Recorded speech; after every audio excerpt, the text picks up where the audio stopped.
Hi, my name's Kenneth Smith, and I'm a native Texan. In fact, my great-great-grandfather fought in the War of Independence, 1836.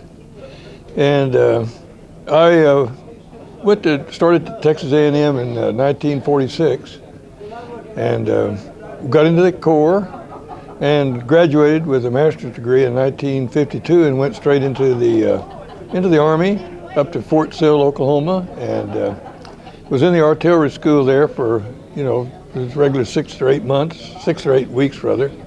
Then down to Fort Hood for a few weeks, and then a bunch of shots in the arm and over to Korea. And there I was a forward observer for, I guess 4 or 5 months. And then I got since I had a master's degree in engineering at the time, the battalion CO decided I'd be good back at the motor pool. So I went back to the motor pool for about 3 weeks. And I couldn't take that anymore, so I went back up to the battalion commander and I said, send me anywhere. I'm ready to go back up on the hill or wherever you want to send me. And so he said, well, there is an opening in the air section. You could go over there if you want to. And I said, send me there. It was the best move I ever made. I really enjoyed my time. Well, not enjoyed, but it was a satisfying experience, let's put it that way. Being in the air section, and after the armistice, I rotated back to the States about 3 weeks afterwards, and served in Fort Carson, Colorado, which is Camp Carson at that time. Then I was transferred to the Transportation Corps. At that time, I think we had too many artillery people and not enough people in Transportation Corps, so I went there and spent the Fort Eustis, Virginia, and then got out after my 3-year hitch. And so that's about it for me. After enlisting in 1948, took basic training at Fort Knox, Kentucky. From there, I went to Fort Bragg. Went to physical training school for 2 months. From there, I reassigned to Japan, 32nd Infantry Regiment, Hachinoy, Japan.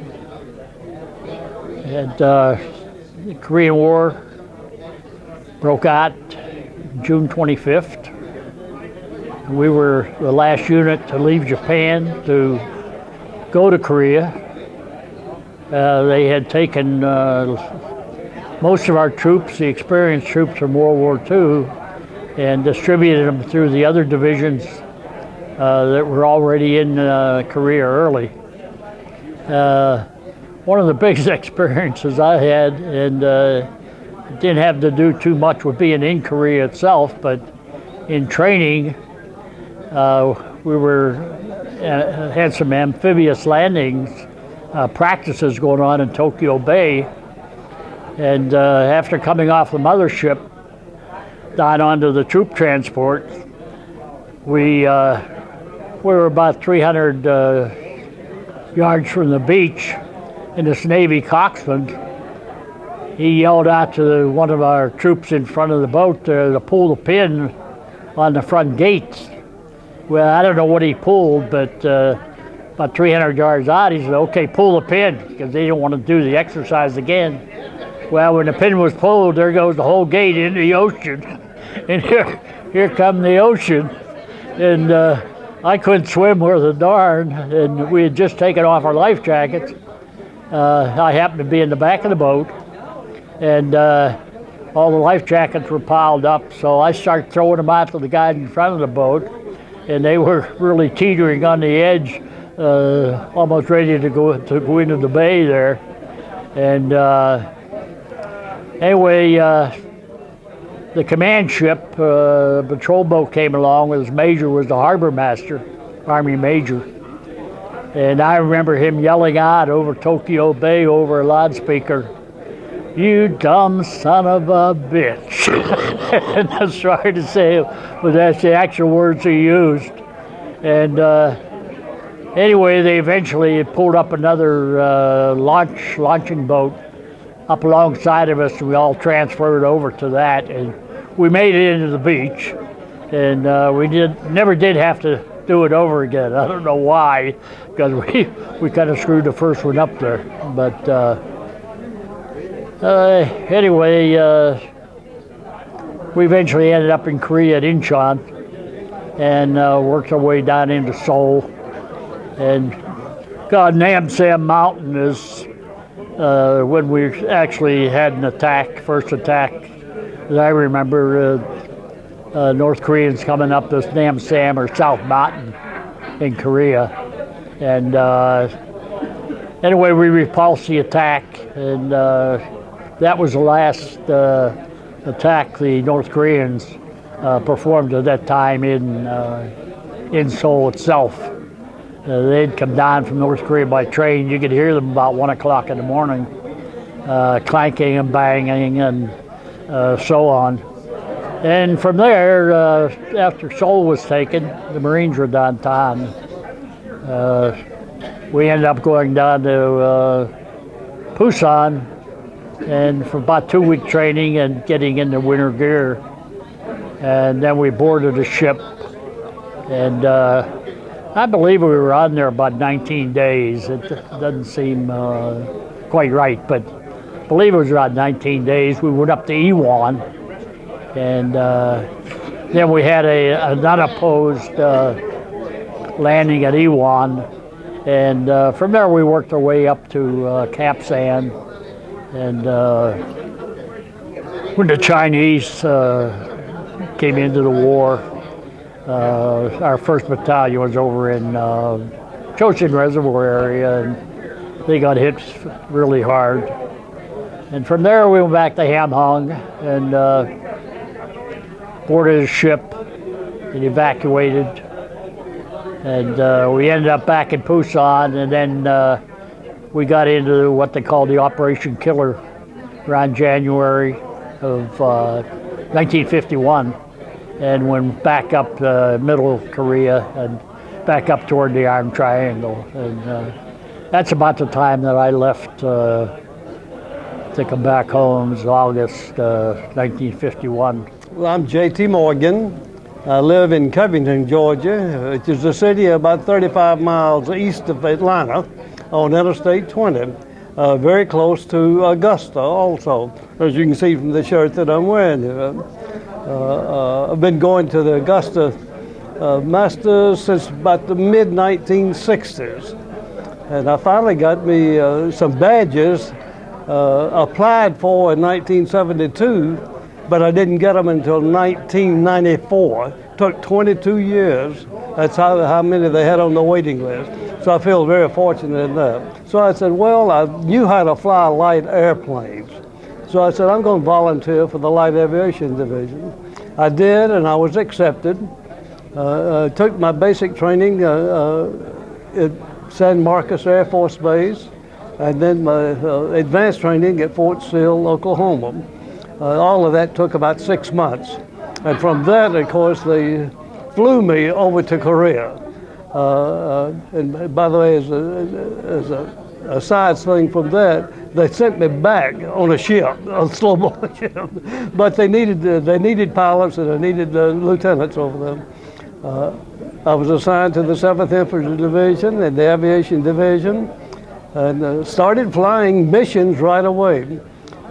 Started out flying, probably about 2,500 or 3,000 feet elevation, but I come to find out that a lot of our own troops were taking little pot shots at us, not necessarily to hit us, but you never know. So I started flying up about 5,000 feet, looking for the enemy's installations, and we found quite a few of them.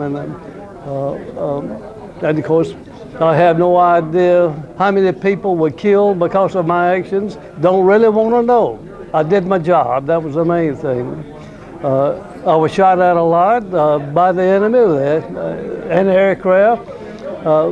They used tracer bullets, and so you could see where the bullets were going, and they were far away from where I was flying, except every once in a while they get one zinging right by you. I said, uh-oh, he just graduated from gunnery school. I better get out of here. And I did, but in the course of the time, flew all type of missions. Most of them were reconnaissance missions, but the photographic missions was some of the most harrowing missions that I had, because you had to get right down on the ground with that. And if the enemy saw you coming, you were more than likely going to be hit. But most of the time you snuck up on them. They don't expect you to just dive down and fly maybe 50 feet or 100 feet above their installations. But anyhow, we were able to accomplish that. On one of the missions, my observer and I observed something off in the distance. It was white. And I said, "You see that?" And he said, "Yeah." I said, "What is it?" He said, "Well, I don't know." And all of a sudden went just shooting right past us. I said, "Lord, I must have known. Is that a flying object, unidentified?" And we turned around to see where it was. They must have gone several miles beyond us. Then it stopped and came back, shooting back right for us. And but through a little diversion, you know, he did not hit me. I didn't hit him. I had no idea what it was. Could not see people. Could not see anything except a disc.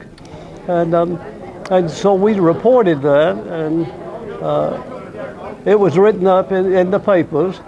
My observer at that time says, "I don't want my name mentioned." They said, "My wife and my mother does not know that I'm over here in Korea on a mission like this, you know."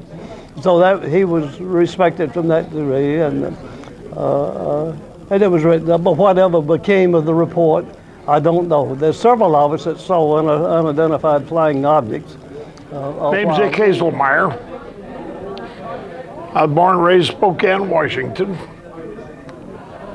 First military, I was in the Washington National Guard in Spokane. I was in the motor company. I was a squad truck driver. In 1951, after the Korean War started, I enlisted in the regular Army as an RA for a 3-year enlistment,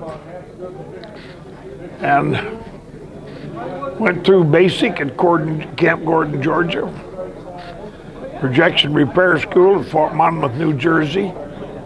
From there I went to Korea. Beyond that, never did touch another projector other than to run it. Wound up, they found out my record said I could drive a truck. So I wound up driving a truck on the signal supply line, hauling mostly signal supplies, primarily WD1 comm wire. 1 mile and 5 mile spools and the little handy jobbers. I got in there about June, July, and that fall they had to battle up in the Iron Triangle. Yeah, we hauled day and night there, minimum sleep. Coming back one night, I rolled a truck. I was so tired, I had a load of wire. I just literally drove off the side of the road because a convoy was coming. And I thought they didn't have enough room, and I drove off the road. Nothing hurt, nothing lost. All was well there. A lot of times I'd come in with a load of wire. Somebody'd meet me at the checkpoint, at the company. I'd turn my paperwork in. They'd hand me a map and tell me somebody'd meet me at the checkpoint. Take me on in. Now what you call now is drop ship. I'd never take it off the truck. We'd take it right straight to the company where they needed it. And every time they went forward, they took another roll of wire with them. And they did that several times. There were several rolls, and you couldn't use anything else because you didn't know if they were good, bad, or otherwise. Things quieted down over the winter. We spent a year in a small town between Weijambu and Chuncheon. Went back up online north of Tongduchini, facing Papasan, or Tennessee, pork chop. And in April, when all hell broke loose there, again, we were hauling wire right straight to them. And that quieted down. About that time, I rotated and come home. They fought it again another 3 months and had to give it back in July when they signed the ceasefire. Pork chop currently sits in the demilitarized zone, so it don't belong to nobody. But we lost a lot of our boys on that hill, and may their souls rest in peace wherever they are. Okay. Yeah, my name is Jerry Pillar. I was in the Army from 1968 to 1972. I served in Korea from January 1970 until January of 1971. I spent the first 6 months at Camp Hovey by Camp Casey, and then I went to the DMZ for the last 6 months. Served at Camp Mata, and I was the senior tactical officer at the Tactical Operations Center up on the DMZ for 6 months. And no war stories to tell. I was in an underground bunker 24 hours a day, monitoring phones and radios. And as long as there was 2 people in the TOC, and as long as one of us was awake, everything was good. So we were on 24 hours. We were off 48 hours, and just kept rotating. That was our only duty up there. We had no additional duties. So basically, it was 1 day on and 2 days free time. But there was nowhere to go because you're north of the river, so there's nothing there. Don't really have any war stories. One morning, a driver drove us off in the middle of a minefield because he fell asleep, but that's the closest I came to any action, if you want to call that action. I'm Richard Patterson, retired First Sergeant in the United States Army. I was drafted in 1969. I served 20 years in the United States Army. I served with the 7th Infantry Division after my training at Fort Bliss, and I was trained as an armor because the division needed people to fix their weapons. I arrived in Korea at Incheon after a short stint. I spent time at Yeoju. It was a Nike Herc site where we ran support. The infantry did, the 32nd Infantry, who I served with.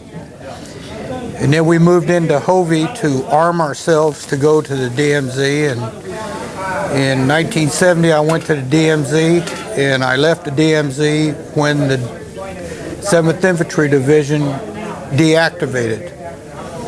And once I came back, I served only at Fort Hood, Texas, with the 1st Cavalry Division.